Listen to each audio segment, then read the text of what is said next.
Buenas noches a todos y a todas. No se olviden que hoy empezamos la clase 7:30, ¿ya? En unos minutitos más, porfa.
¿Se ve?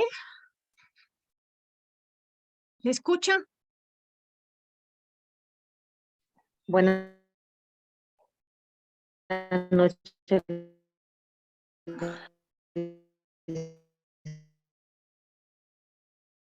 licenciada, ¿sí se la escucha bien? Ya, entonces vamos a empezar dentro de un minutito. Espérenme.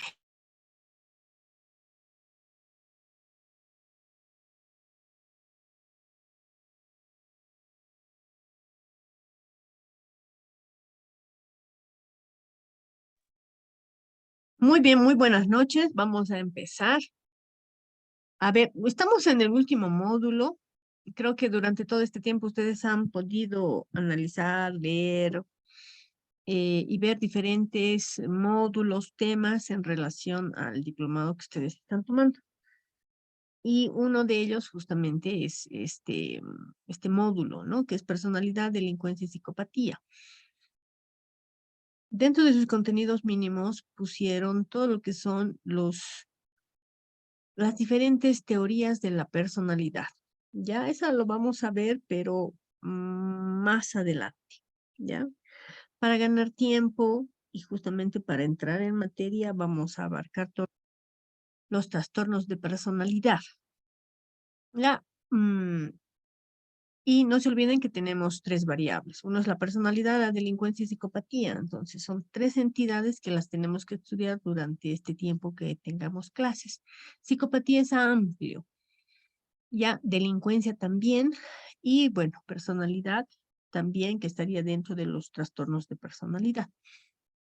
Si bien en una creo de las clases les había tocado algo de lo que eran los trastornos de personalidad, y cuáles serían los delitos asociados, ¿no? Que es lo que también nos interesa. Justamente hoy día fui a San Pedro, ¿no? Para hablar con una colega que está de psicóloga, ¿no? Justamente en régimen carcelario, y ella hace las evaluaciones a todos los privados de libertad, ¿no? Y realiza desde la aplicación de pruebas, ¿no? Diferentes. Si bien no hace un peritaje, pero sí hace una evaluación, ¿no? Donde, como les decía, utiliza, por ejemplo, si bien utiliza el MMPI, pero me decía que muchas veces es muy largo y a veces puede haber personas que no necesariamente hayan entrado a la escuela o a la universidad, ¿no? Entonces ella va adaptando. Y justamente con ella hablábamos, esperen un momento.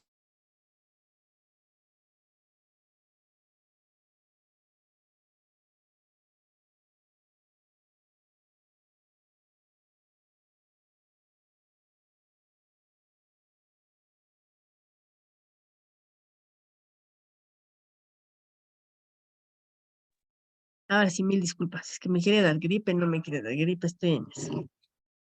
Ya, entonces justamente hablábamos con ella la importancia de la evaluación en régimen carcelario. Ella ha trabajado por años en defensorías en la ciudad del Alto, ¿no? Y justamente debe ser ya hace 2 años que está en régimen carcelario. Y ella me decía tantos años que ella había trabajado en defensorías, justamente en evaluación a niños, en delito sexual, maltrato y toda la temática que abarca, pero ahora está evaluando a los agresores, ¿no? Entonces ella me contaba, ¿no? Que justamente hay toda una diversidad de casos, em, que ella, por ejemplo, ha invitado tanto a las diferentes carreras, posgrados, para que puedan hacer los universitarios, los maestrantes, investigación, ¿no? Muy pocas personas se animan a entrar al régimen carcelario, ¿no? Para hacer la evaluación, para estudiar, ¿no? Porque hablar con la persona que ha cometido el delito es diferente, ¿no? Porque muy bien puedes evaluarlo. o evaluar a la víctima, ¿no? En todo lo que es daño, credibilidad, pero también el evaluar a la persona que ha ejecutado el hecho también es interesante, ¿no? Entonces, ella me contaba que tiene bastantes casos justamente en la evaluación, ¿no? Y si bien puede haber ciertos rasgos predominantes, ¿no? En algunos, sin embargo, nunca debemos quedarnos ahí, sino debemos ver en su totalidad y qué otros factores pueden influenciar, ¿no?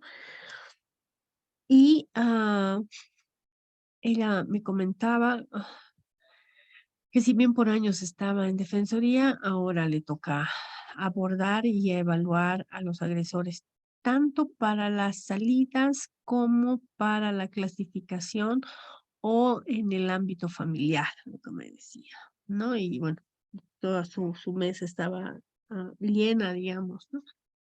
Más de 3.000 privados de libertad, ¿no? Entonces, pues les digo, es bien interesante, ¿no?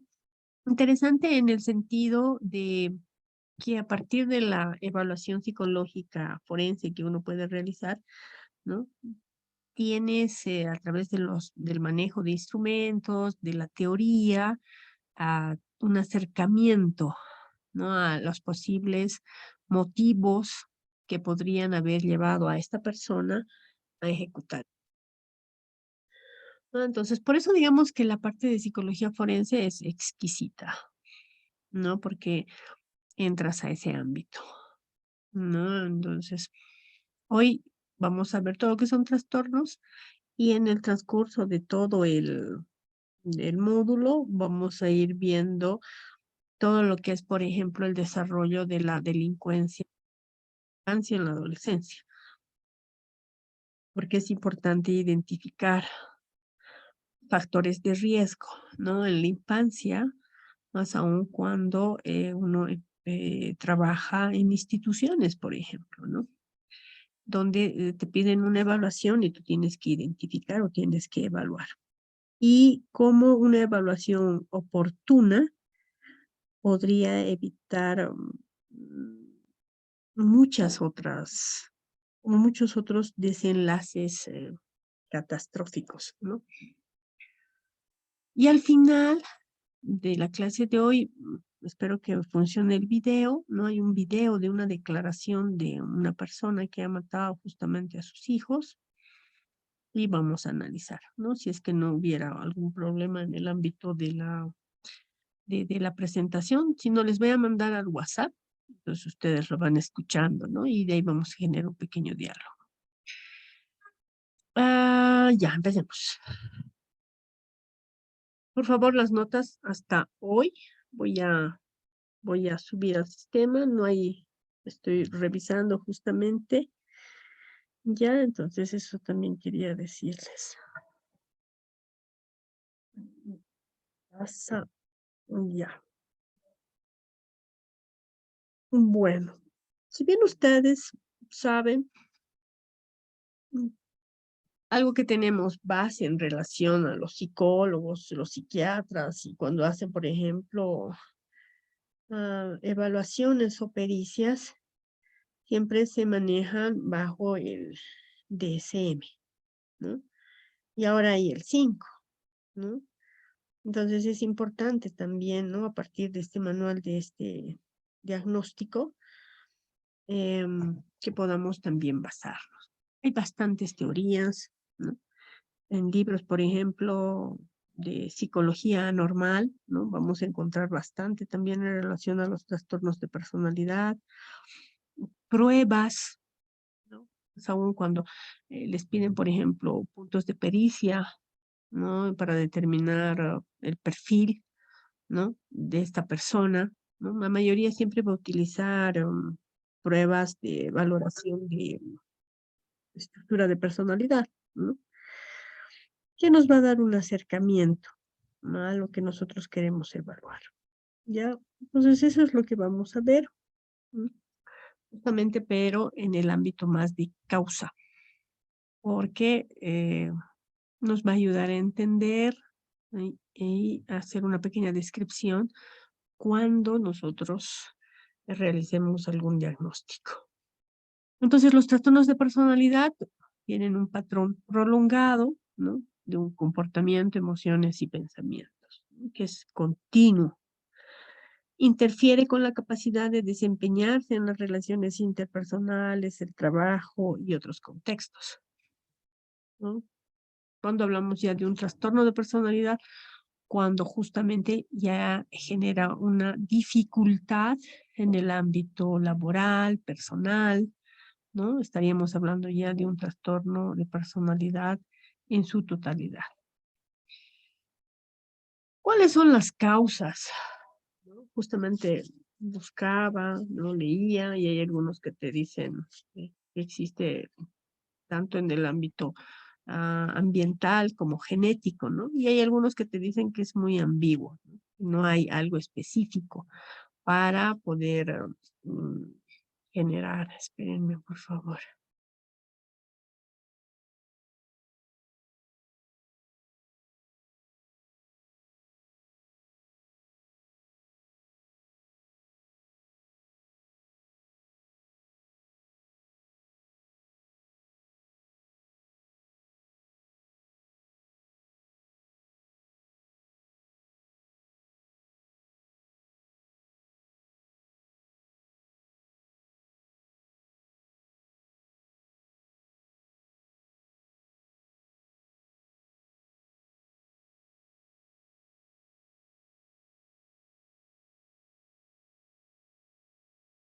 Y ahora sí. ¿Cuáles son las causas en sí? ¿No? Eso es lo que vamos a ver justamente de cada trastorno de personalidad.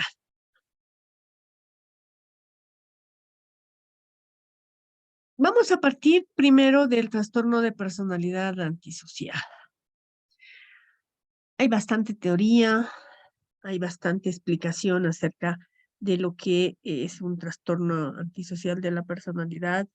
Si ustedes entran, por ejemplo, al DSM-4 o al DSM-5 y buscan todo lo que son trastornos de personalidad, les va a salir toda la parte de lo que es la sintomatología, el pronóstico, ¿no? O los diagnósticos diferenciados y todo lo demás. Pero lo que vamos a avanzar justamente para analizar todo lo que son los trastornos de personalidad son las causas, ¿no?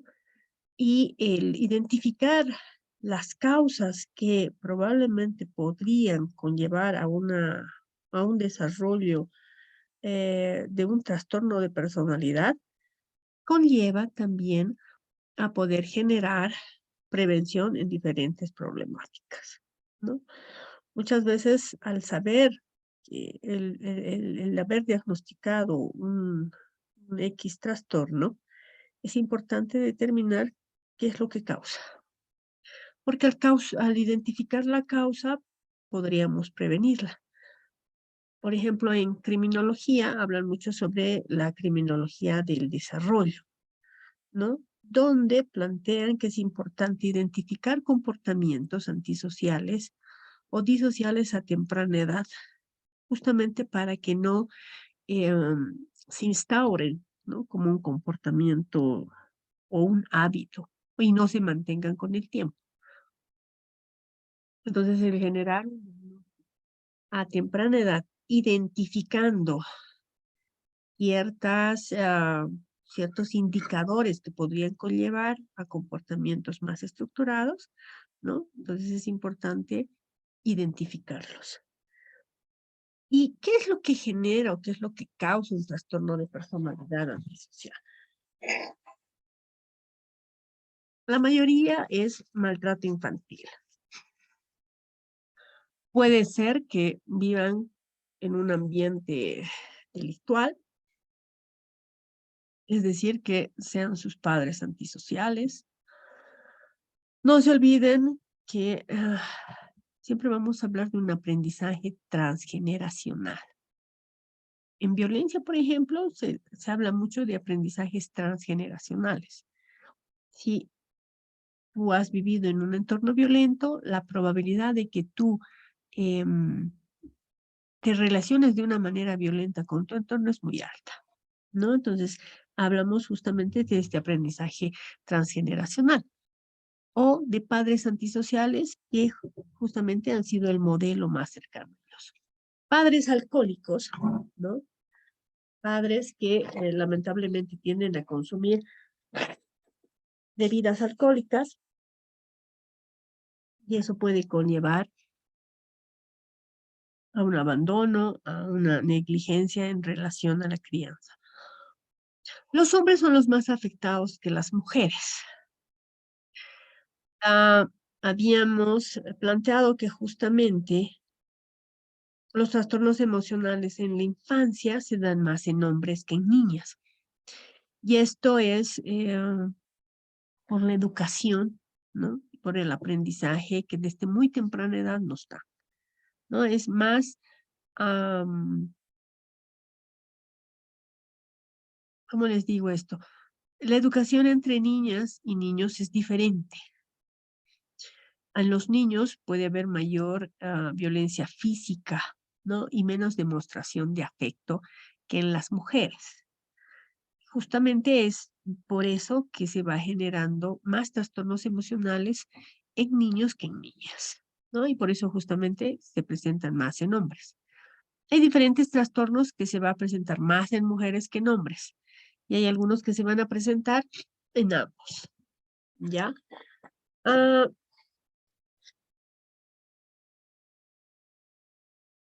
Es más común en personas que están en cárceles, ¿no?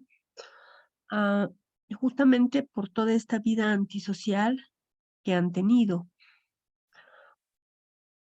Dentro de sus causas también vamos a encontrar la piromanía o la crueldad a los animales en la infancia.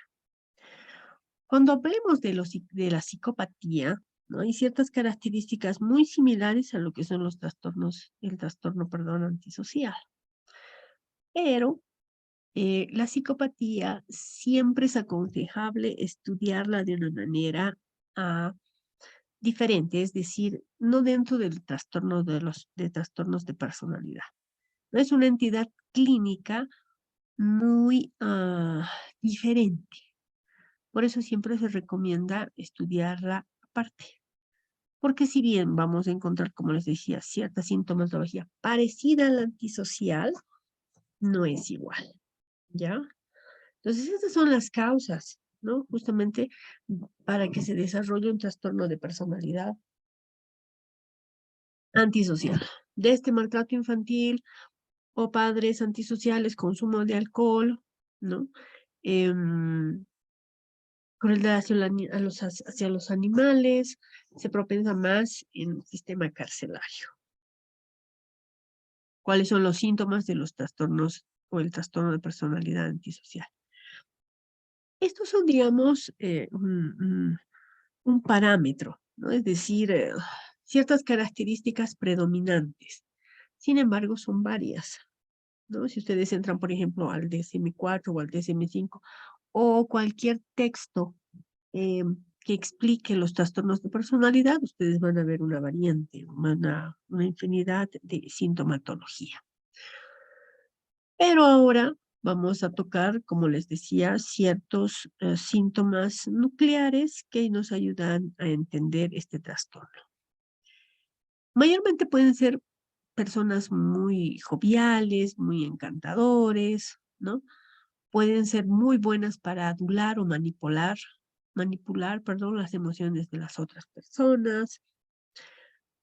Pueden quebrantar la ley constantemente, descuidar su propia seguridad y de los demás. Pueden tener problemas sobre el consumo de drogas, pueden mentir, robar, pelear con frecuencia, no muestran ni culpa ni remordimientos y la mayoría de las veces pueden estar enojados, ¿no? O pueden ser arrogantes en relación a la sintomatología. Entonces, una de las características nucleares de este trastorno es justamente la violación de los derechos de los demás y de las normas sociales. Estas personas no aprenden, son reincidentes, ¿no? Si vuelven a cometer un hecho delictivo, van a volver a cometerlo, ¿no? Son personas también muy manipuladoras, que tienden a mentir con mucha facilidad, a engañar, ¿no? También está asociado mucho a lo que es el consumo de drogas, ¿no? En las cárceles, por ejemplo, el consumo de sustancias psicoactivas es alto, ¿no? Se dan la manera, por ejemplo, de poder ingresar droga, ¿no? O a macerar, por ejemplo, de ciertas sustancias, alcohol, ¿no? Entonces son muy, muy habilosos, digamos. Entonces los trastornos, bueno, perdón, el trastorno antisocial de la personalidad tiende a ser eso. Mayormente vamos a encontrar en personas que están dentro del sistema carcelario, ¿no? Justamente los delincuentes, por ejemplo, que realizan robo agravado, podemos encontrar en delincuentes comunes, ¿no? Estos lanceros y toda una tipificación que se genera dentro de este mundo del hampa, ¿no? Entonces, este tipo de trastorno de personalidad puede ser también diagnosticado, ¿no? Y para poder determinar si la persona tiene un trastorno, la única manera es a través de una evaluación psicológica.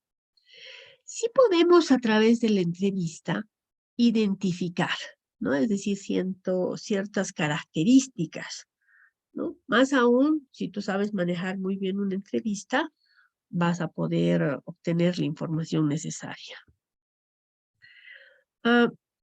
Previamente, haber tenido problemas emocionales y de comportamiento. Es decir, para diagnosticar un trastorno antisocial, en la infancia tendría que haberse desarrollado un comportamiento disocial, ¿no? Que ahora se llama todo lo que son los trastornos de la conducta en la niñez, como ser el robo, la fuga, el abandono en el ámbito educativo. Entonces es importante que antes de los 15 años se pueda diagnosticar, ¿no? Eso es lo que les decía. Qué tan importante es el diagnóstico temprano para poder identificar cierta sintomatología o cierto patrón que a lo largo podría desarrollarse en estructuras más complejas. Comienza en la adolescencia, ¿no? Y justamente comienza en los 20 y alcanza su punto máximo, ¿no? Entonces, vamos a encontrar, ¿no?, que la mayoría de los trastornos empiezan justamente entre la adolescencia y la adultez. Tienen otros trastornos asociados, ¿no?, como ser los trastornos de ánimo y el consumo de sustancias psicoactivas. Algo que ustedes van a notar que la mayoría de los trastornos de personalidad van asociados a otros trastornos, ya sea la ansiedad o la depresión, ¿no? Imagínense el hecho que una persona obsesiva compulsiva, ¿no?, va a generar altos grados de ansiedad justamente por la obsesión a un tema específico. Son muy difíciles de tratar, no se olviden que son personas manipuladoras. En el ámbito, por ejemplo, del tratamiento, muchas veces no hay un pronóstico bueno, porque son personas que muchas veces pueden manipular o pueden hacer fingir que sí están cambiando. Sin embargo, no lo hacen, ¿no? Entonces, el tratamiento no es un buen pronóstico. Primero, porque tampoco ellos permiten hacerlo. Y si lo hacen, van a fingir, ¿ya? También puede desencadenarse en el ámbito del encarcelamiento, la drogadicción, el alcoholismo, la violencia, ¿no?, el suicidio, ¿no?, en el ámbito, por ejemplo, cuando se los diagnostica. Es importante, eh, cuando, digamos, uno realiza una entrevista, más aún si te piden, por ejemplo, el perfil, ¿no?, de la persona o la estructura de personalidad del manejo de la entrevista, ¿no? Justamente para poder obtener información y a partir de eso poder indagar más. El otro trastorno es el límite. o el famoso borderline, ¿no? Que es un trastorno de alto riesgo, ¿no? ¿Han visto el juicio que se estaba dando con el Johnny Depp y su expareja, ¿no? Entonces, muchos decían, por ejemplo, que su exmujer era un trastorno límite, ¿no? Justamente por todo lo que se generaba en la relación que tenían. Espérenme un cachito. ¿Dónde está? A ver. Ay,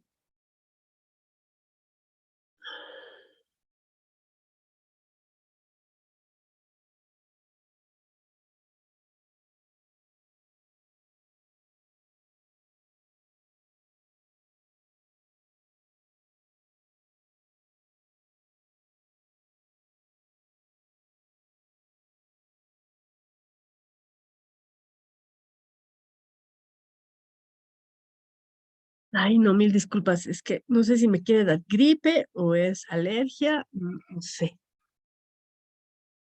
Ya, todo lo que es el trastorno límite de la personalidad, ¿no? El trastorno límite, justamente, la teoría, varios libros, no te pueden decir que no hay algo específico en relación a una causa, pero se cree que se relaciona a ámbitos o factores genéticos, familiares y sociales, ¿no? Entonces siempre se debe tomar en cuenta ciertos factores de riesgo.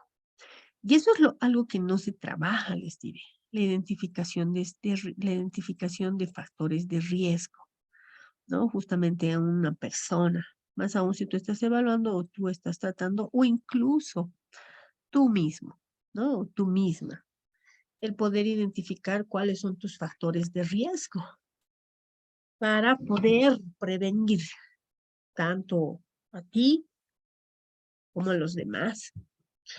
Hay personas que pueden estar incapacitadas, ¿no? A relacionarse, por ejemplo, con otra persona, porque justamente no tienen las habilidades, ¿no? No pueden relacionarse, ¿no? Entonces muchas veces esas relaciones pueden fracasar.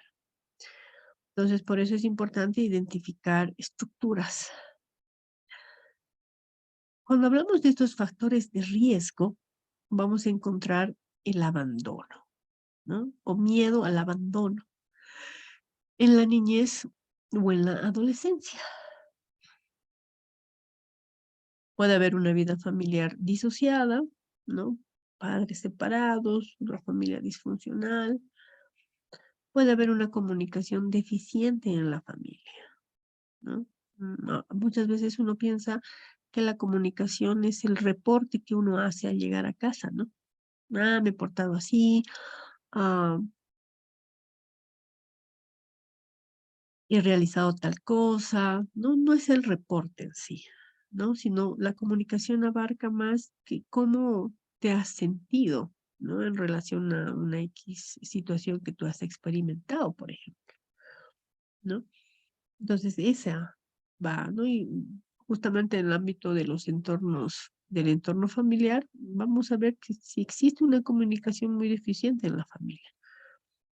Más ahora con la tecnología, ¿no? Hay, por ejemplo, padres que está prohibido almorzar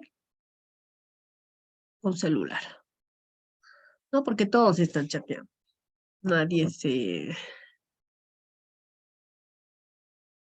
toma importancia, por ejemplo, ¿no? Estás comiendo y todos están chateando, ¿no? Y hay padres, por ejemplo, que ponen reglas, ¿no? Cuando uno está almorzando, chao celular, ¿no? Nada, no se va a ver, ni se va a contestar, ni nada por el estilo, porque son espacios, ¿no? Entonces, cuando uno indaga, por ejemplo, en la historia familiar, justamente hay que ver eso, ¿no? Cómo se comunicaban, si le pasaba algo, podría él o ella decir a su entorno familiar, confiaba en alguien, ¿no? Y muchas veces te pueden decir, no, ¿no? Había personas, mi mamá, mi papá, pero no hablaba de esos temas, por miedo, por vergüenza, o simplemente para que no se preocupe.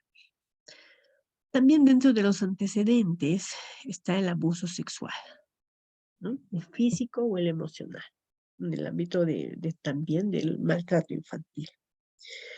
Y este trastorno límite ocurre de igual manera en los hombres y en mujeres, aunque las mujeres tienden a buscar tratamiento más a menudo que los hombres.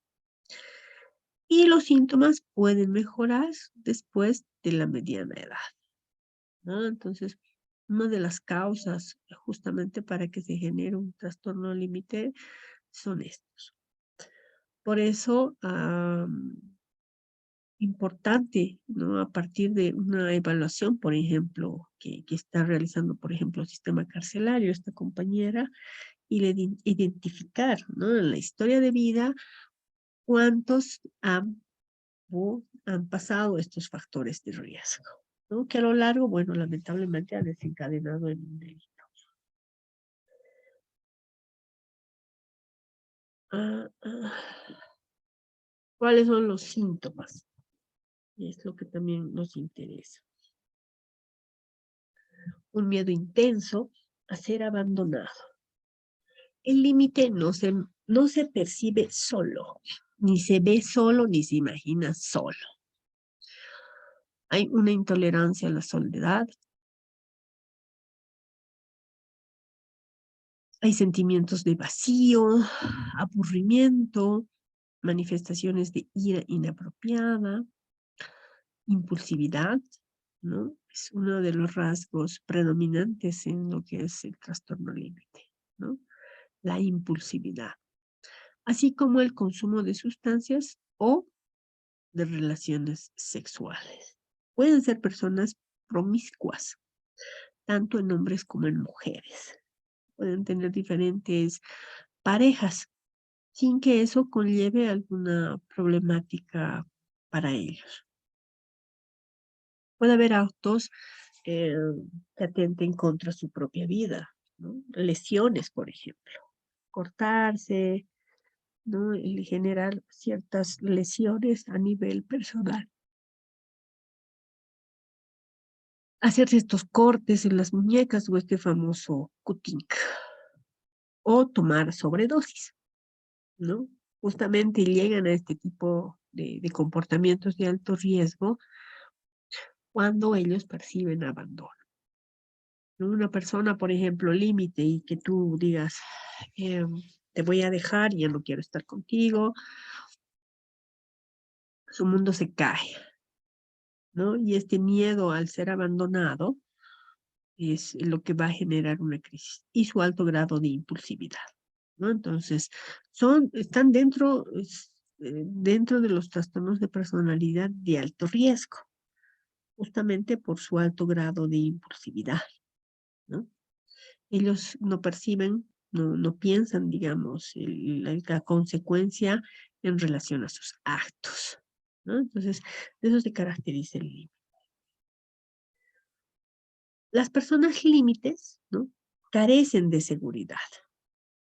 Es decir, en cómo, por ejemplo, ellos se perciben o se ven a sí mismos y en cómo son juzgados por otros. Cuando una habla, por ejemplo, con un límite o una límite, ¿no? Puede ser una persona, un hombre o una mujer, ¿no? Muy atractiva, si nos detenemos, por ejemplo, en el ámbito de las mujeres.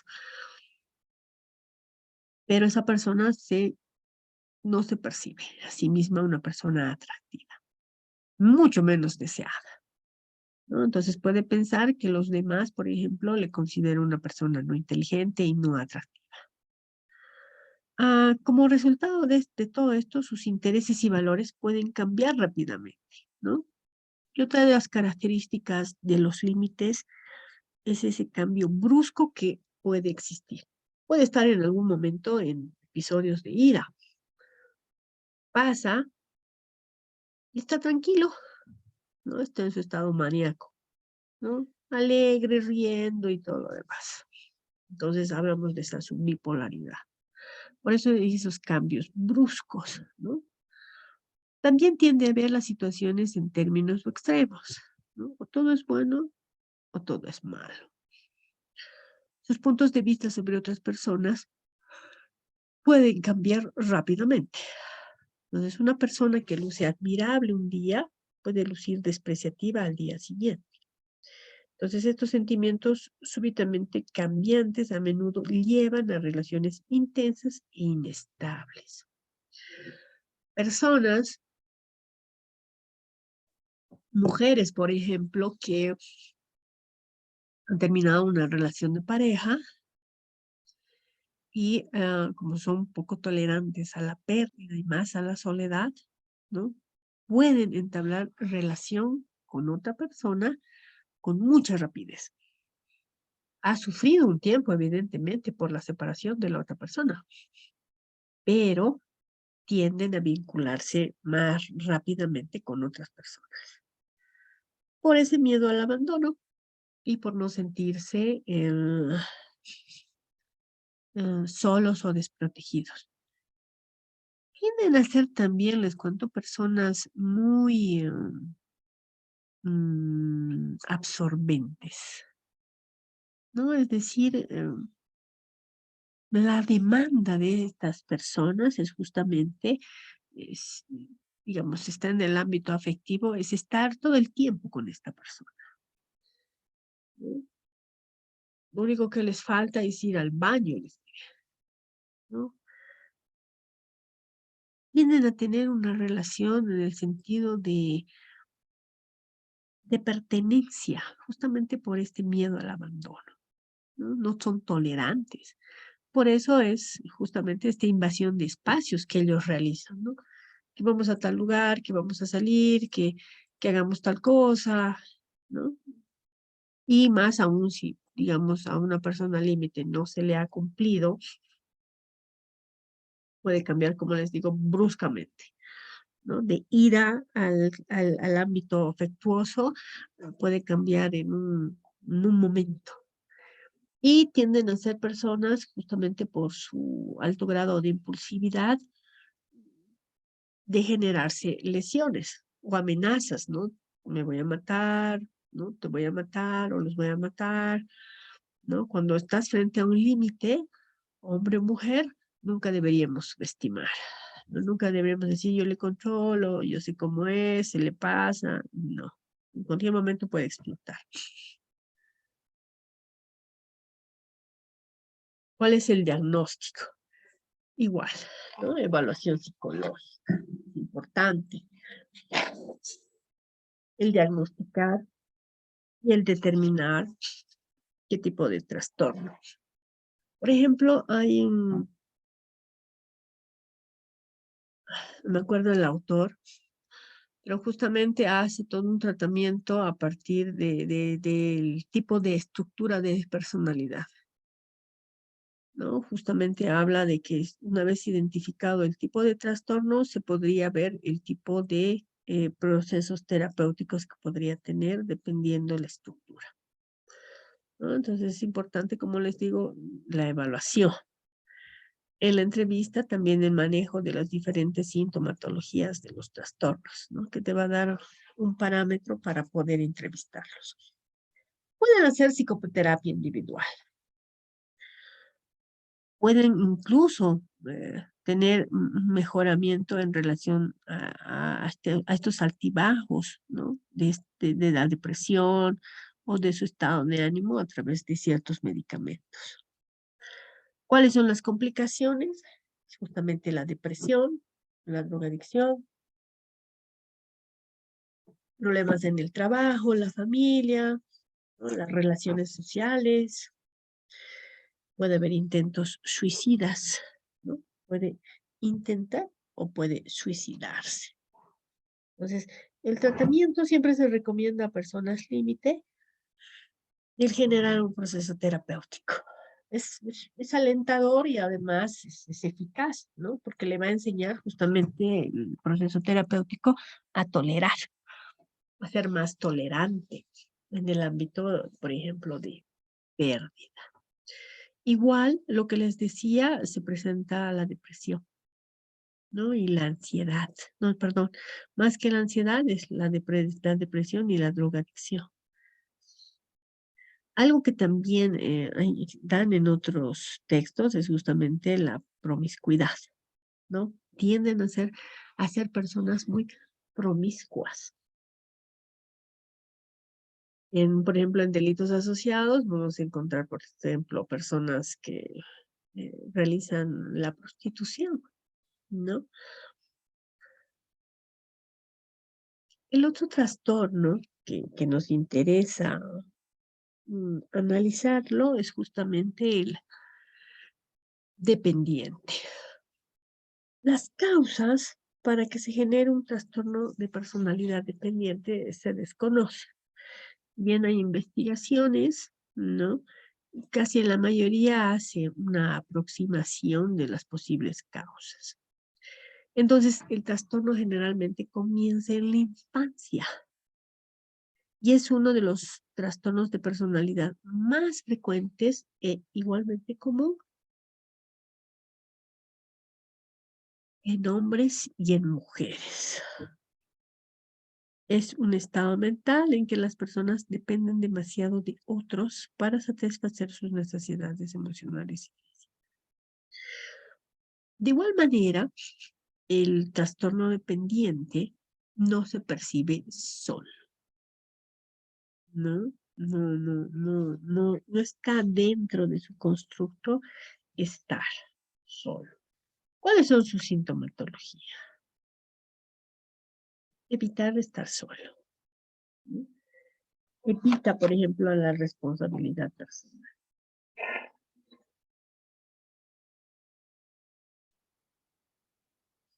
Hay personas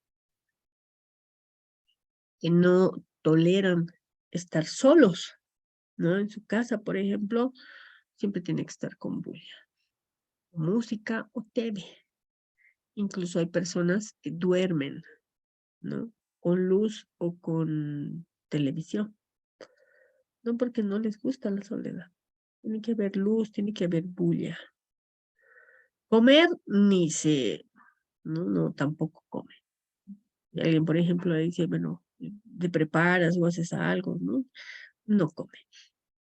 Mucho menos ir a comprarse ropa, por ejemplo, porque siempre necesita la aprobación. Evita la responsabilidad personal, ah, resulta fácilmente lastimado por la crítica o la desaprobación, enfocarse demasiado en los miedos de ser abandonado y volverse muy pasivo en las relaciones interpersonales. Sentirse muy perturbado o impotente cuando las relaciones terminan y tener dificultad para tomar decisiones sin apoyo de otros. Y bueno, tener problemas para expresar tus desacuerdos con otros, ¿no? Si bien uno al hacer una entrevista a una X persona, puedes ir, digamos, indagando, ¿no? En relación al ámbito de cómo se relaciona esta persona. En los trastornos dependientes, su núcleo es justamente eso, ¿no? La dependencia emocional a otra persona. Aunque la persona esté viviendo, por ejemplo, violencia, ¿no? No, no va a poder romper el ciclo. Primero, porque no se olviden, un dependiente no se percibe solo. Entonces eso va a generar que minimice el peligro, ¿no? Y que no vea como algo malo. ¿Cuáles son los síntomas? Las personas que sufren este trastorno no confían en su propia capacidad para tomar decisiones, ¿no? Son personas realmente muy inseguras. Es posible que se sientan muy alterados por la separación o la pérdida de alguien. O puede hacer lo que sea, ¿no? Incluso sufrir maltrato con tal de conservar una relación, ¿no? Lo que les decía. Por ejemplo, van a ustedes a hacer, cuando escuchen, por ejemplo, entrevista o alguna declaración de hombres que han matado, por ejemplo, a su pareja o a sus hijos, el escuchar el relato de ellos, ¿no? Te da un parámetro de ponerle nombre a aquello que estaba experimentando. Y muchas veces tiende a ser a esta separación. No toleran la separación, ¿no? Personas, por ejemplo, que no se perciben solos, ¿no? Y eso, por ejemplo, tiende a delitos asociados cuando vimos en el anterior módulo, pueden ser vulnerables para la comisión de delitos, ¿no? Que alguien pueda manipularles, por ejemplo. O víctimas, ¿no? De un delito violento. ¿Cuál es el diagnóstico o el tratamiento que se debería dar? En la mayoría es evaluación. Sí deberíamos evaluarlos. Justamente para ver el pronóstico que se va a dar.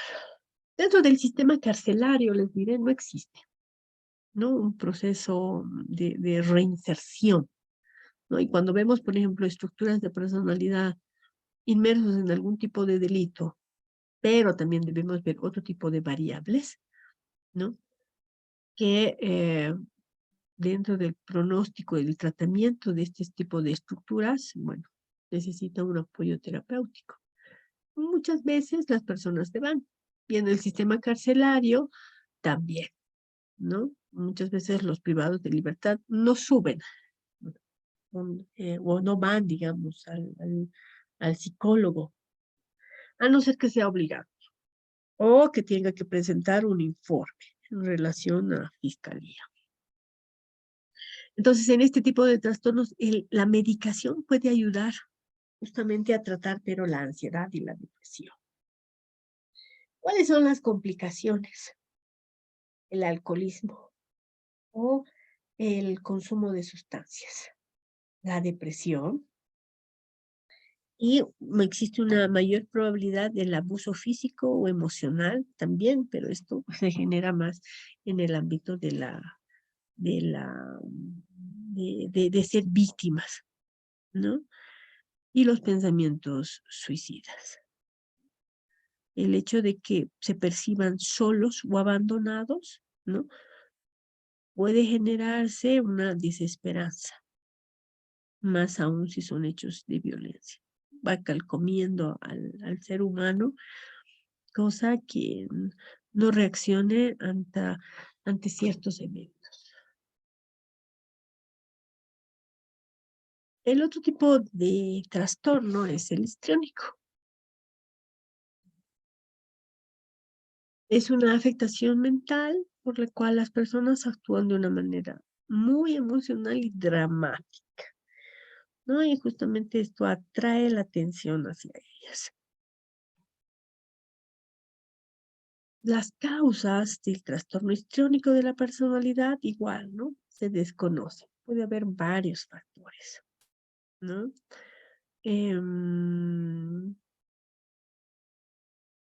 Los acontecimientos, por ejemplo, en la infancia y los genes, ¿no? Pueden también ser responsables de este tipo de estudios. Se diagnostica con mayor frecuencia en mujeres que en hombres, lo que les decía, ¿no? Hay cierta tendencia que se presenta más en hombres que en mujeres.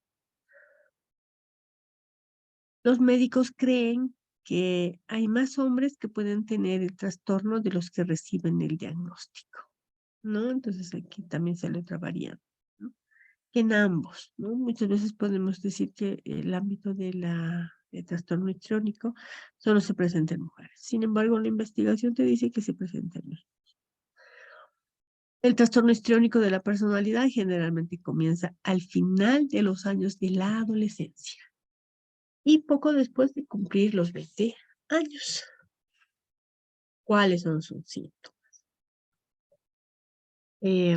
Las personas con este trastorno generalmente están en capacidad de desempeñarse con un alto nivel y pueden ser personas muy exitosas, tanto a nivel social como laboral. Actúan o pueden lucir exageradamente o son personas muy seductoras, ¿no? Muy coquetas. Dejarse influenciar fácilmente por otras personas, ¿no? Pueden estar demasiado preocupados en su apariencia física.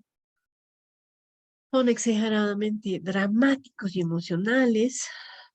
son demasiado sensibles ante las críticas o la desaprobación, creer que las relaciones personales son más íntimas que lo que realmente son, culpar a otras, ¿no? De sus fracasos o decepciones, buscar constantemente confianza y aprobación, tener una baja tolerancia ante la frustración o la demora en la gratificación, y hay una necesidad de ser el centro de atención, ¿no?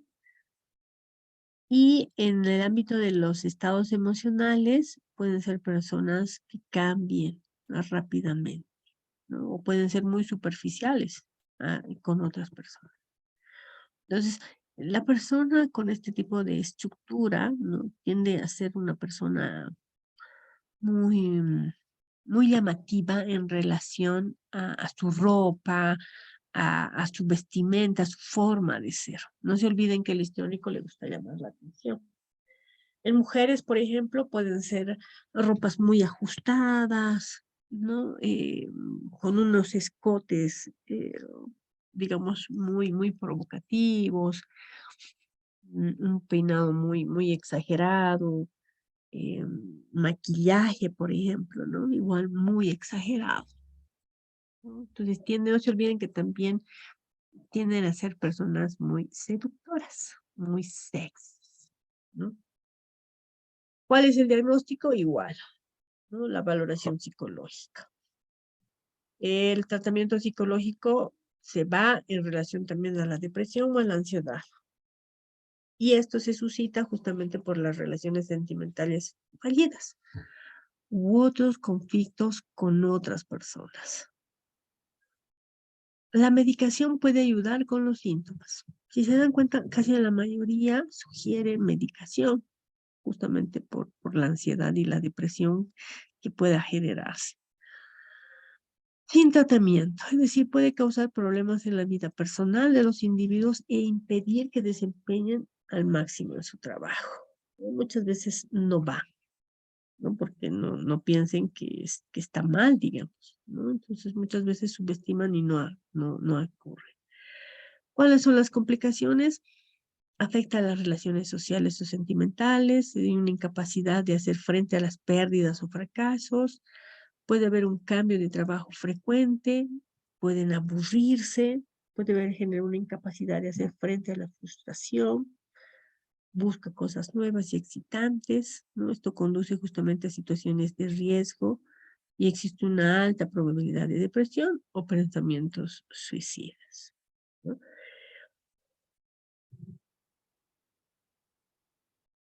El otro trastorno que nos interesa también es el narcisista.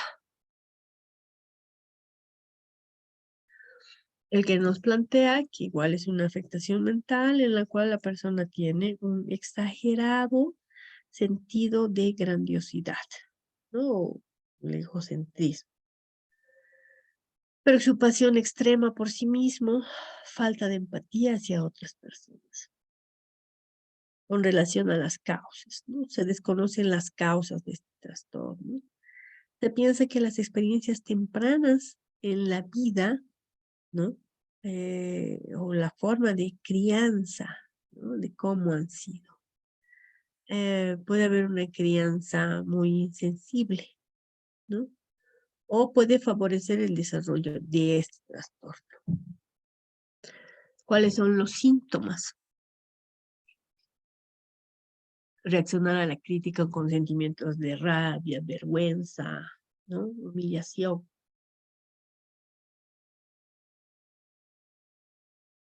Aprovecharse de otros, ¿no? Justamente para lograr sus propios objetivos, sus metas.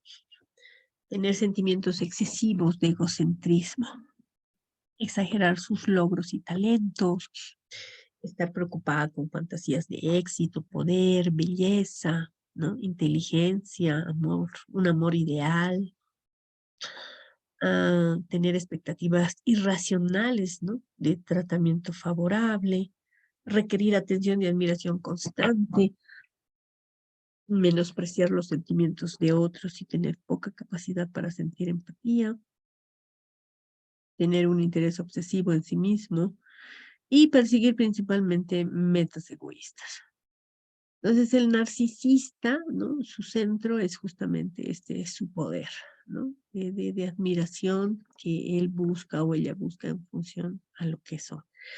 El narcisista tiende a utilizar a la persona. Más aún, por ejemplo, si encontramos en parejas, ¿no? El narcisista va a ver cuán útil tú puedes ser para mí y cuánto tú puedas reforzar mi autoestima. No se olviden que el egocentrismo, ¿no? Tiende a girar alrededor de él. Más aún porque piensan que todo debe girar.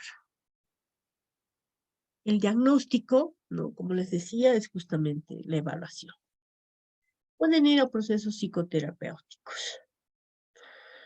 ¿Cuáles son las complicaciones que se podría dar? El consumo de alcohol, de drogas, puede haber trastornos de estado de ánimo, ansiedad, puede haber problemas, por ejemplo, en las relaciones interpersonales, laborales y familiares.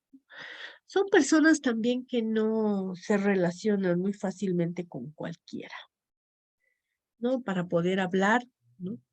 Por ejemplo, una persona con otra, tendríamos que tener primero la misma condición económica. Dos, factor económico, ¿no? La posición, social, ¿no? Para que podamos ser iguales. O puede, como les decía, menospreciar. ¿No? El otro trastorno es el obsesivo compulsivo. Este trastorno, el obsesivo compulsivo, es una afectación igual mental en la que una persona está preocupada en tres cosas: las reglas, el orden y el control, ¿no? ¿Cuáles son las causas? El trastorno de personalidad obsesivo compulsivo tiende a darse en familias, ¿no? Es decir, puede haber un ámbito genético. La niñez y el medio ambiente de la persona también pueden influenciar. Por eso siempre se habla de los factores ambientales. Y esta enfermedad puede afectar tanto a hombres como a mujeres, ¿no? Más que enfermedad, existe trastorno, ¿no? Y se presenta con más frecuencia en hombres, ¿no? Personas que son una sintomatología, por ejemplo, vamos a poder observar, ¿no? Que tienden a ser muy rígidos, muy inflexibles. Puede haber una excesiva devoción por el trabajo, puede haber una incapacidad para deshacerse, por ejemplo, de las cosas, ¿no? Los famosos coleccionistas, aunque esté sucio, colecciona, ¿no? Pero uno le puede decir, ¿pero para qué coleccionas? Y te puede decir, pues en algún momento me va a servir, ¿no? Entonces, por eso hablamos de esa incapacidad para deshacerse de cosas, incluso de objetos. Pueden ser personas muy inflexibles,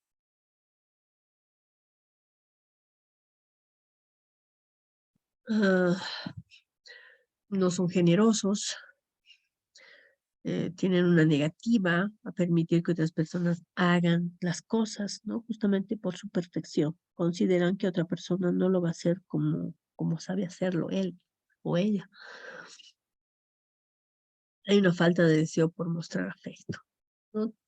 Pueden ser personas muy,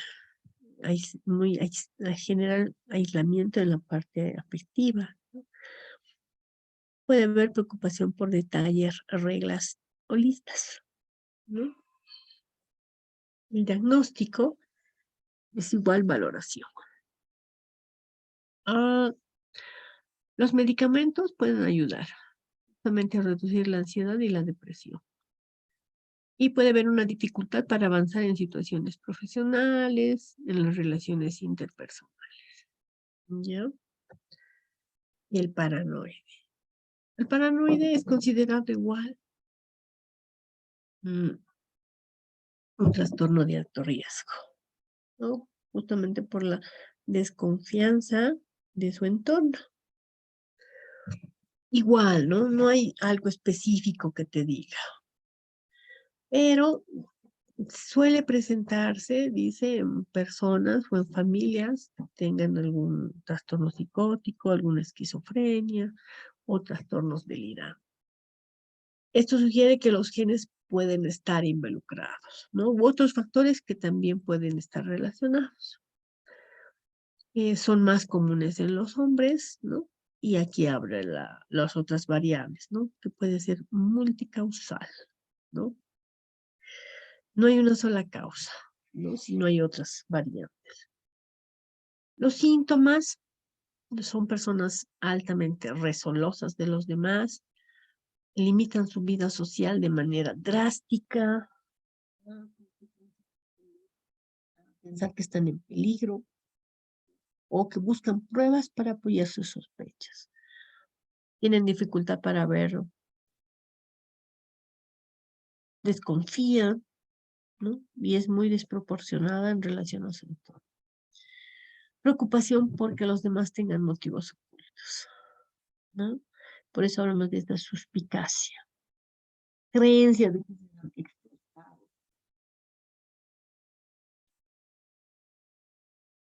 Incapacidad para trabajar juntos, ¿no? Es decir, con otras personas.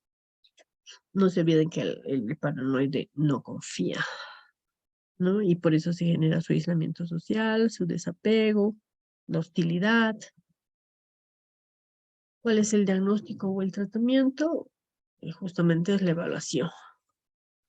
El tratamiento es difícil, ¿no? Debido a que las personas con este tipo de trastorno a menudo sienten una extrema desconfianza de los médicos.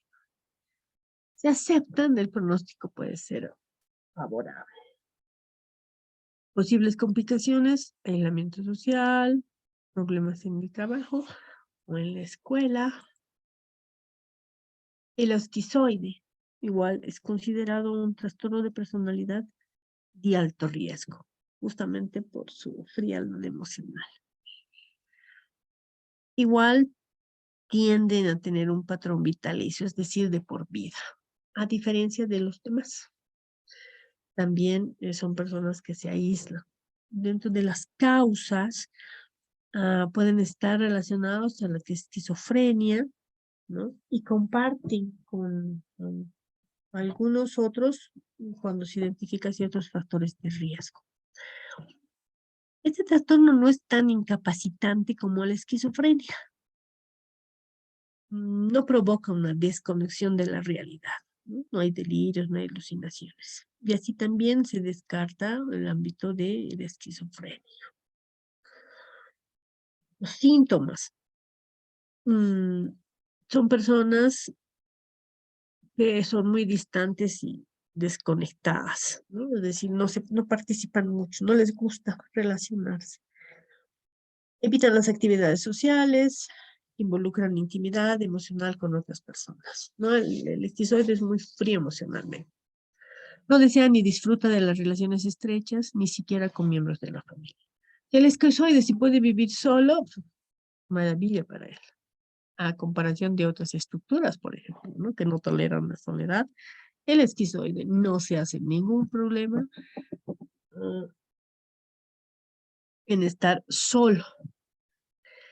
Por ejemplo, cuando se hace relación a delito, los esquizoides tienden a ser también estructuras de alto riesgo, justamente por la frialdad emocional que ellos presentan. No reaccionan, ¿no? Entonces también son considerados de riesgo. Igual, tiene que haber una evaluación psicológica, no buscan tratamiento, ¿no? Probablemente la psicoterapia no va a ser efectiva, porque cuando vaya con el médico no se va a vincular, pues, no le interesa vincularse con otras personas. Y bueno, las personas con este trastorno a menudo van bien en las relaciones en las que no se enfoca en la cercanía emocional. No se olviden que es muy frío y el demostrar para esta persona no existe. También tienden a ser mejores para manejar relaciones que se enfocan, es decir, en su trabajo pueden ser realmente personas muy productivas. En actividades intelectuales, ¿no? El hecho de hacer, por ejemplo, cultura, arte, literatura, historia, implica que esté él y no tenga que relacionarse con otras personas. Y bueno, las expectativas que podría tener en relación a una relación de pareja, por ejemplo. Puede ser muy alta la expectativa, pero el relacionamiento no se da. Por eso el esquizoide no le interesa relacionarse, ¿no? Si puede estar solo y que nadie lo moleste, mejor. Y bueno, el trastorno evitativo, ¿no? Es una afectación igual, ¿no? En la cual tiene un patrón de por vida. Son personas igual muy tímidas, muy inadecuadas, existe un posible rechazo. Las causas, ¿no? Justamente el trastorno de evitación puede ser desde el gen, ¿no? O en el ámbito más físico. ¿Cuáles son sus síntomas? Ser fácilmente lastimada cuando la gente le critica o desaprueba, ¿no? El evitativo, si bien evita las relaciones interpersonales, en el fondo sí desea ser aceptado, ¿no? Refregarse demasiado en las relaciones íntimas, resistirse a involucrarse con gente, evita actividades o trabajos, ¿no? Que impliquen contacto con los demás. Pueden ser personas tímidas en situaciones sociales o el miedo a hacer algo mal, ¿no? El núcleo del evitativo es justamente eso, ¿no? Fallar. Mantener el punto de vista de que no son buenos socialmente, ¿no? No son buenos tampoco con los demás, son personas también poco atractivas, se consideran no seductoras, ¿no? Entonces, el evitativo evita todo, ¿no? Cuanto menos puede hacer, mejor. El diagnóstico, igual, ¿no? Siempre debería haber una evaluación psicológica. La terapia puede ser eficaz. También los antidepresivos. Si esta persona, por ejemplo, no va a tratamiento, ¿no? Puede generarse un trastorno de personalidad por evitación. Puede llevar una vida casi o totalmente en aislamiento, justamente por todo ese miedo de relacionarse con otros. Estas personas pueden pasar a desarrollar un segundo trastorno mental, como es el consumo de sustancias o depresión. Y bueno, puede tener mayor riesgo de cometer suicidio, ¿no? Entonces, hay estructuras que nos ayudan justamente a identificar estos factores, ¿no? Cuando ustedes, por ejemplo, evalúen o estén evaluando, vean sus estructuras, ¿no? Y a partir de las estructuras, ustedes harán un análisis si esa persona ha podido cometer el hecho o no en función a la sintomatología que ha podido presentar, ¿no? Entonces les va a ayudar también en la explicación de lo que ustedes tengan que hacer. Y bueno, eso vamos a ver el día de mañana. Quiero mostrarles un video. Vamos a ver si ven mi pantalla, pero no, espérenme, ¿cómo voy a presentar peor esto? ¿Dónde está? ¿Dónde está? A ver, vamos a ver.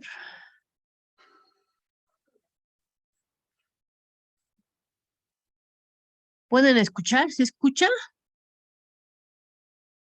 o no? ¿Escuchan algo? Solo su voz, licenciada. De lo que respecta al video, nada.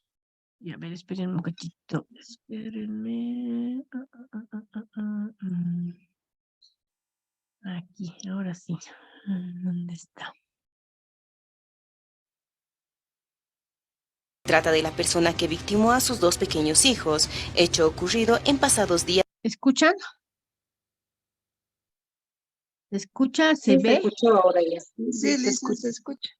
Ya. Entonces, presten atención a lo que dice el señor, porque él ha mandado un audio, ¿ya? Y en función de eso vamos a hacer un pequeño debate en relación a qué tipo de estructura creen ustedes de acuerdo a lo que él va narrando, ¿ya? Y si no se escucha, me avisan, ¿ya? En la zona Villa Pavón de la ciudad de La Paz. Tras cometer el hecho en su vivienda, él mismo intentó quitarse la vida, clavándose un cuchillo en el cuello, todo ello por conflictos conyugales con su esposa de nombre Yesenia. Pues bien, en el audio enviado a nuestro programa, él pide perdón a la sociedad. Además, hace una revelación pues que cometió el hecho porque se enteró que su esposa tenía una relación extramarital con Nicky Gerson Ascarruns. con quien incluso tenía mensajes con contenido obsceno. Horas antes del hecho, Miguel Martínez sostuvo una pelea en la puerta del instituto con Nicky Gerson, donde estudiaba su esposa, ya que ambos estarían saliendo de la mano. Soy Miguel Carlos Martínez Vargas.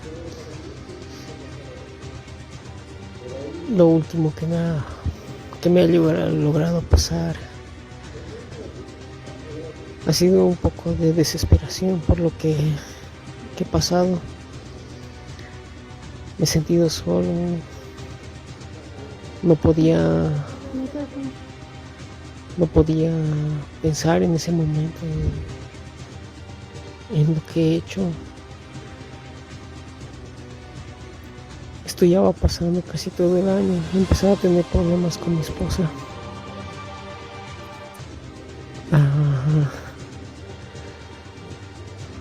Los he empezado a descuidar desde el tercer mes que he empezado a ir a sus clases. Los he empezado a descuidar a mis hijos. Los veía sucios. La comida no era nutritiva la que hacía. Todo era comprado. Se empezó a salir a fiestas. Llegaba en estado de ebriedad a las 3 de la madrugada. He empezado a pedir ayuda a su mamá. Le he dicho que pueda hablar con ella, pero su respuesta ha sido: se va a conocer con más personas en cualquier instituto, va a empezar a tomar. Yo realmente no tenía ayuda en ese momento, me sentí solo. El último jueves que se fue con sus amigos a beber, abrí su Facebook, donde pude notar que estaba saliendo con otra persona con el que sospechaba siempre. Y ya se hablaban de cariño, amor. Empezaba a mandar fotos semidesnuda. Me he sentido impotente en ese momento. No hice nada. Cuando me fui a mi trabajo, al día siguiente volví, su tía me dijo: Yesenia, se está metiendo gente en estado de ebriedad, se está metiendo chicos. Entonces me he sentido más impotente. He esperado el día lunes. Me pedí permiso de mi trabajo. Me fui directo a su instituto. Los vi salir a los dos. No sé, me hervía mi sangre en ese momento. Lo golpeé a Nicky Gerson Ascarrún. Y en ese momento mi esposa se puso a defenderlo a él. Me empezó a golpear a mí, me empezó a arrastrar, me empezó a empujar. Bajamos hasta La Pérez. De ahí tomé un taxi. Llegamos a su tienda de su mamá. Ya una semana antes los dejaba ahí a mis hijitos descuidados. Y la última noche donde ha pasado todo, mi hijito me dice: mi abuela mucho nos riñe, mucho nos pega, ya no quiero estar con mi abuela. Entonces en ese momento me puse más tenso y ya mi rabia estaba por debajo de todo. Llegué a mi casa y mi hijito me dice: me duelen mis partes, te voy a revisar. Y estaba sucio. Voy a la cocina para darles de comer y solamente había arroz con huevo. No, eso no es una alimentación. En ese momento me senté, me puse a llorar, fumé un cigarrillo, me puse a llorar fuerte. No sabía qué hacer. Y no sé, se me borró todo a las 3 de la madrugada. Se me borró todo. Y el cuchillo ahí. Me quise matar solo. Pero lo pensé bien. Y dije: no puede estar mis hijos en esas manos. No los puedo dejar. y los maté. Estaban durmiendo y los maté uno por uno. Después agarré el mismo cuchillo, me lo puse en el cuello y corrí hasta la pared, cosa que se introdujo en mi cuello. Mi meta no era estar vivo, quería morir con mis hijos, porque estaban descuidados. No tenía apoyo en ese momento, no pensé en nadie más que en ella. Y todo pasó tan rápido, que ahora estoy en vida. Por culpa de ella perdí a mis hijos. Por culpa de ella casi pierdo mi vida, pero perdí mi libertad. Ahora voy a pagar mi condena.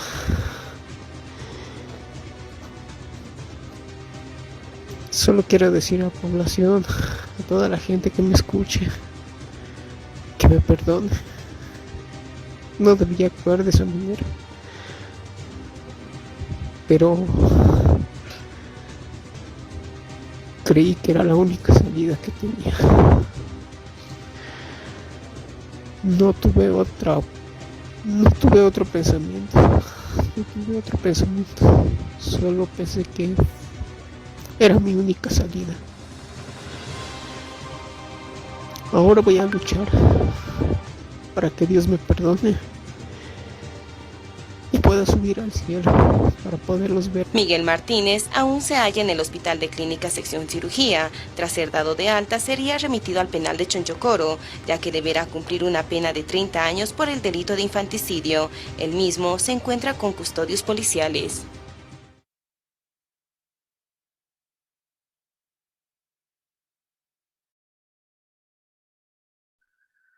A ver, ¿qué piensan? ¿Qué elementos tocarían ustedes de esa narración que él hace?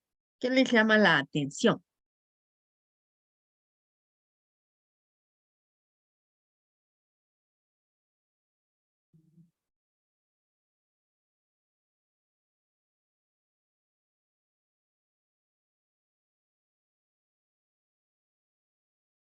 Nada. Castelo, a ver. Castelo López.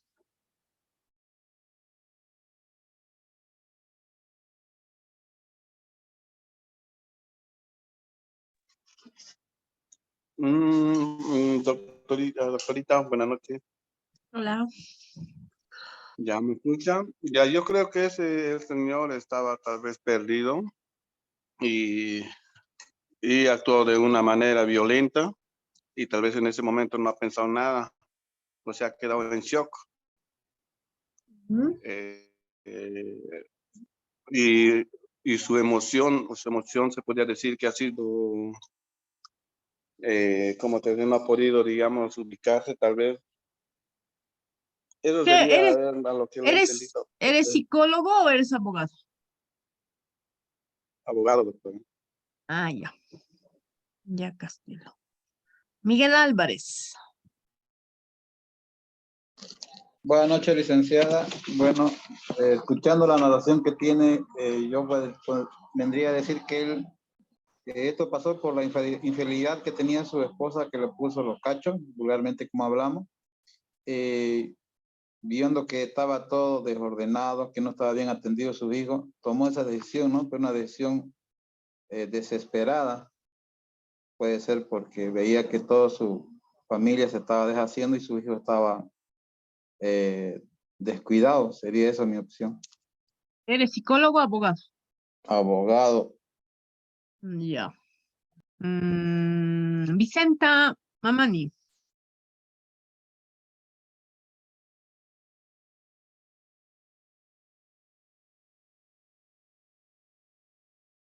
¿No está Vicenta?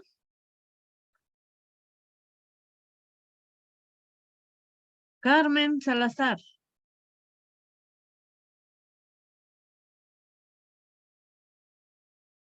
Se han dormido. Omar Bernabé.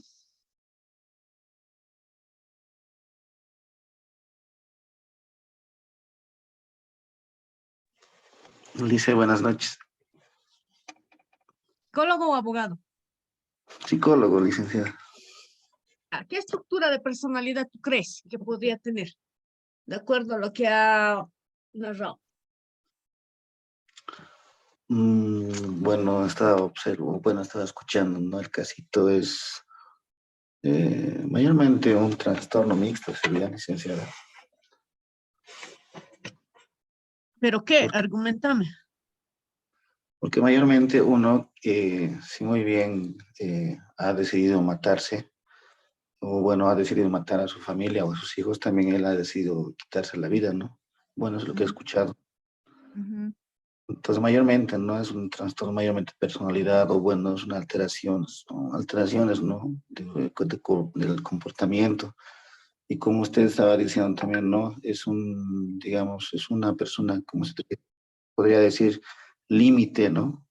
Que no está pensando bien las cosas, lo que está haciendo. Ya. Ingrid.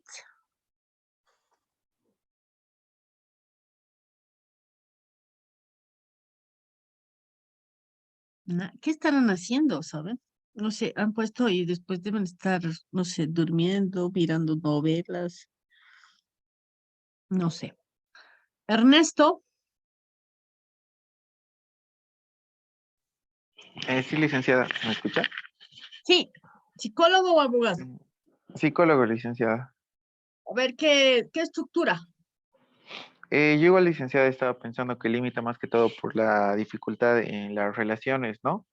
¿Mm? Y bueno, analizándolo tal vez de manera más objetiva, podría decir que tal vez en el momento ha habido una falta de autocontrol de las emociones, ¿no? Que se ha disparado y por eso llegó a cometer cosas que al perderse sus emociones, luego como que se ha llegado a tal vez hasta asustar de lo que ha hecho, ¿no? Como él de alguna manera veo que explica como si estaría así sorprendido o no entendería en parte lo que ha sucedido, ¿no? Pero claro que él sería el responsable.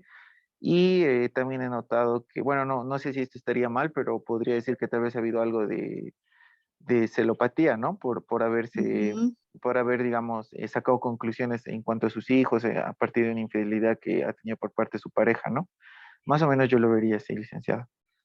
Ya. A mí,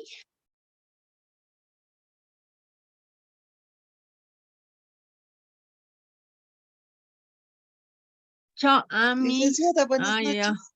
Ya te estaba Sí, diciendo es que chao. mi celular no respondía. Licenciada, ¿Psicóloga sí, yo o también, psicólogo o abogado? psicóloga. A ver, ¿cómo Eh, explicarías esto? yo también estaba pensando, dicen que es un tipo de trastorno de personal límite, porque, y también por una parte algunas características de dependiente, Ya. porque el varón prácticamente se enfocaba en qué está haciendo su esposa, qué no les está dando a sus hijos, su comportamiento de su esposa.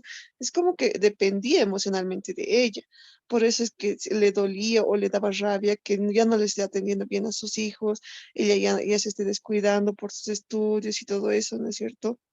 Ujú. Y que razonó cuando le ha llegado a ver con otra persona o las acciones que le hacían, que era de divertirse y todo eso, de ir a tomar con sus amigos. Él decía, ella lo está haciendo, ya no lo hace conmigo, en otras palabras, no, ya no se va a divertir conmigo, sino con sus amigos. Entonces ahí es donde veo que tiene característica también de la persona dependiente y al llegar a ya no tolerar esa realidad, entonces llega a a cometer el delito prácticamente. ¿Por qué ha atacado a sus hijos? Una parte, yo digo, porque si primero atacaba o llegaba a atacar a la mujer, entonces perdía su dependencia, ¿no es cierto? Por Ujú. eso directamente ha atacado a los hijos. Esa partecita es curiosa porque por lo general ahora es a la esposa y a los hijos, necesita por celopatía y toda la onda, pero él no, directo ha ido a sus hijos y quererse matar él, porque él mismo no iba a aceptar esa realidad de perderla a ella. Entonces, por esta parte yo lo veo de esa manera, licenciada. Ya, muy bien. A mí, Noelia. Sí, licenciada, buenas noches. ¿Y a psicóloga o abogada? Psicóloga, licenciada. ¿Cómo harías tu análisis de acuerdo a lo que hemos visto de los trastornos? Para empezar, bueno, estaba escuchando el relato de la persona en este caso. Él durante todo el relato justifica lo que hizo por la infidelidad de su esposa. Es muy repetitivo al decir que se sentía solo, que no pensó en ese momento, que sentía una impotencia por todas las cosas que se había enterado, ¿no? De su esposa y que había visto y demás. Para mí tiene más rasgos característicos de una personalidad dependiente, porque siente perturbación, o sea, no ha pensado en el momento, se ha sentido perturbado, se ha sentido impotente. Él mismo dice, no he sentido una impotencia ya al prácticamente verse abandonado por su pareja. Se sentía muy alterado, de acuerdo a los rasgos característicos de este tipo de personalidad, se ve que son personas que están alteradas, hacen lo que sea para mantener la relación. En este caso, él ha visto, ¿no? Por conveniente que el dañar a sus hijos, o sea, no lo ha visto primero como una amenaza, él se fue al hecho porque en el momento se ha sentido muy perturbado. Y también son personas que tienen pensamientos suicidas.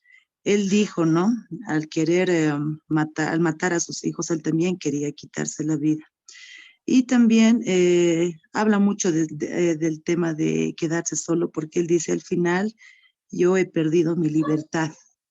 Entonces, en el momento en que él cuenta el relato, se nota, ¿no? El timbre de su voz, como que su resignación y demás. Entonces, de acuerdo a lo que se escucha, para mí tiene más rasgos de personalidad dependiente, licenciada.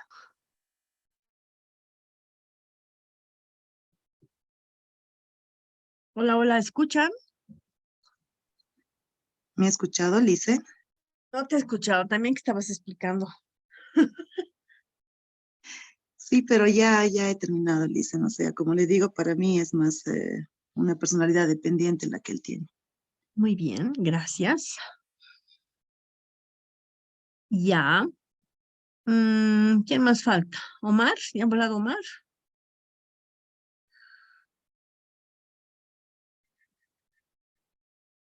Sí, Lisa, ya hablé. Ya. Sí, por favor, voy a pedir que estén ya, porque la verdad, no sé, da la impresión que estoy hablando con mi computadora, les diré. Y los demás no sé qué estarán haciendo, ¿no? Estarán en la calle, estarán en su casa, estarán en su cama, estarán haciendo otras cosas, pero traten Buenas siempre noches, de... Listen, por si acaso a mí no me llamó. Concepción, ¿eres psicóloga, abogada? Soy abogada. ¿Cómo verías, Concepción, este caso? He podido analizar un poco lo que son las personalidades. He tenido, gracias a Dios, un estudio anterior de perfilación criminal. He podido notar también de que esta persona tenía un trastorno histriónico, digamos, de personalidad, ¿no? Donde era bastante dramático con la manera en que actuaba, emocionalmente bastante se dejaba conducir por sus emociones.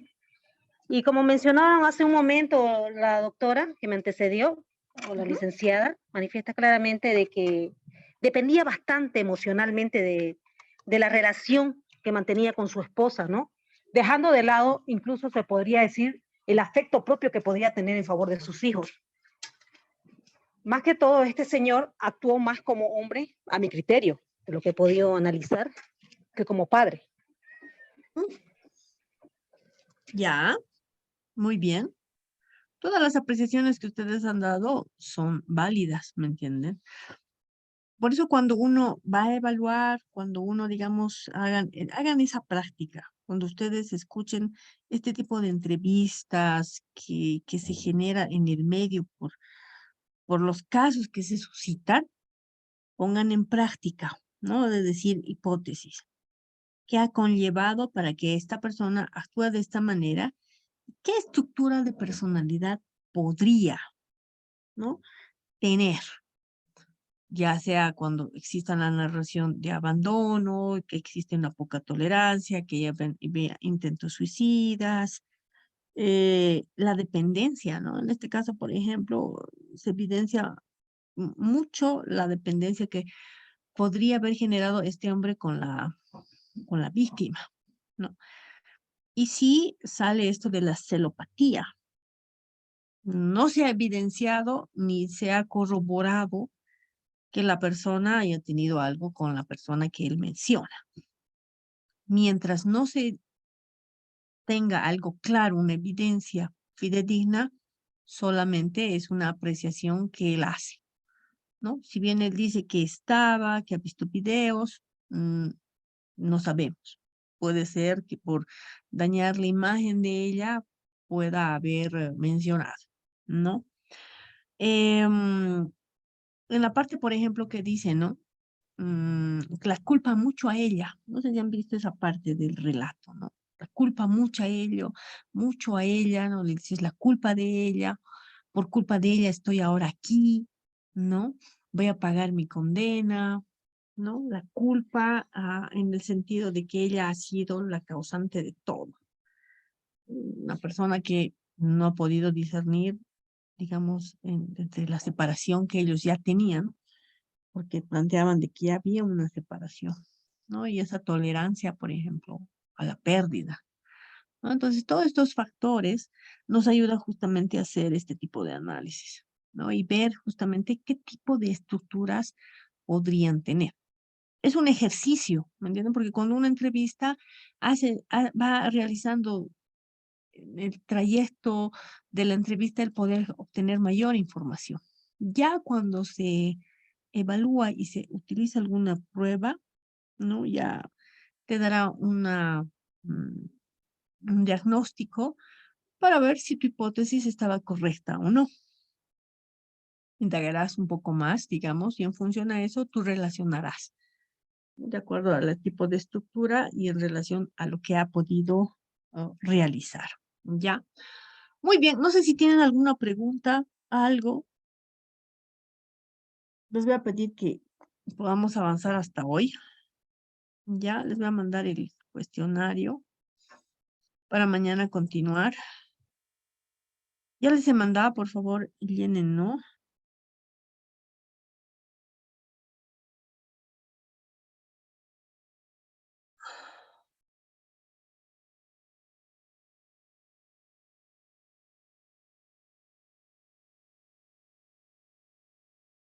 Muy bien. Muchas gracias.